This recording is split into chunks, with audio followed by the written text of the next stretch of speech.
Hey everybody, welcome to another living room edition of Baseball Night in New York. It's brought to you by your tri-state Cadillac dealers, Doug Williams, alongside Licata and Anthony McCarron, the busiest backgrounds of any of our Baseball Night in New York contributors. But it's good because today it's bittersweet, mainly bitter. So Sal's background makes you feel opening day, really, because we need something. We're not at the ballpark. We're not watching baseball. We need to try and come together and make this feel a little happy as it normally does here on this day. And that's tough. And we all wish we were at the ballpark or watching baseball. Unfortunately, we don't have that option. So basically, I'm curious what opening day means to you guys. And Sal, I'll start with you. I mean, what does this day normally mean for you? This, to me, is the best day of the sports calendar year. I mean, opening day means hope, right? It means that the weather is going to get great, that we're going to experience the summer. You know you have your team, whether it's the Yankees or the Mets, they're going to be there for you for 162 games over the course of the next 6 months. They're basically there with you every single night. So I think, for my money, and I get there are huge events throughout the year with the sports calendar. For my money, in this town in particular, I think opening day is the best day of the sports calendar year. And Sal, I love it because it's of the possibilities that exist on opening day. You wake up on that morning, everybody's 0-0, everyone's undefeated. You know, your team has a good chance to do something interesting, maybe even contend. I mean, there have been miracles in the past. 1914 Miracle Braves, 1969 Miracle Mets. All things are on the table on opening day. And it's just, that's what really resonates with me, that wonderful feeling. Okay, so we're going to get some gut instinct questions here, all of them opening day related, at the ballpark, and where we are all wishing we were today. But let's start on the field and on the mound specifically. Anthony, you have one game to win. Gerrit Cole or Jacob deGrom, who are you going with? Well, I've got to ask this question, Doug. Are the Mets the team that's playing behind Jacob deGrom? Because we've gone, chapter and verse on how difficult it seems for them to win with the best pitcher on the planet on the mound. However, I will take deGrom in this instance because until proven otherwise, he's the best.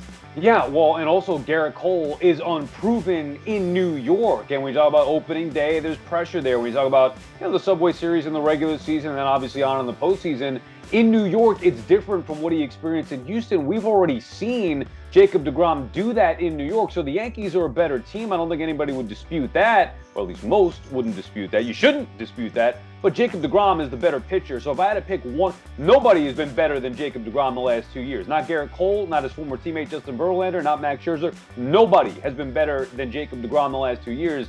So to me, this answer is obvious. If I had one game, one guy to start, I'm going Jacob deGrom.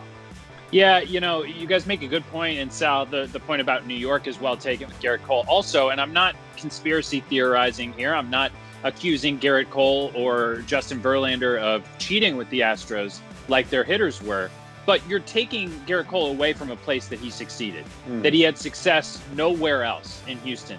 And, you look at the numbers, they skyrocketed. He was a pitcher with a high ceiling in Pittsburgh.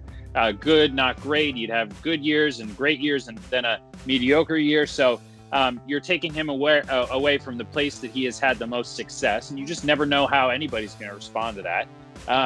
Okay, switching gears a little bit into, I think all three of us have a certain area of expertise here in the ballpark food arena. Ice cream cone in a cone, or ice cream, I should say, in a cone or a helmet at the ballpark, Sal? Now, look, I'm not a big ice cream at the ballpark, especially opening day. Too cold for that. But I'd probably go cone. If I am going to splurge for an ice cream, I'm going to have it in the cone, especially as an adult. I don't need the little mini helmet. It's cute, but the cone is better tasty. I need that crunch to go along with my ice cream. Okay, as an adult, look behind you. Yes, that's true. Right. You don't want the helmet. But what am I going to do with that? Yeah. Anthony? Oh, I mean, being the child that I am, Doug, I will take the helmet every time at the ballpark just because of the atmosphere. I think it goes with it. And I still remember the feeling of being a little guy, and you get one of those things and you eat all the ice cream out, and then you wipe it with a napkin and you save it. throughout the rest of the summer, put it up on a shelf somewhere. Those are nice nostalgic moments there. And if I'm going to get ice cream at the yard, I might as well have a little bit like that. I get at games like high five or clapping anxiety. I like to have my hands free so that if someone were to hit a home run, I can high five the section, clap. And if I have to have an ice cream cone in my hand, that's not only messy, but it's very delicate. Ketchup or mustard on a hot dog, Sal?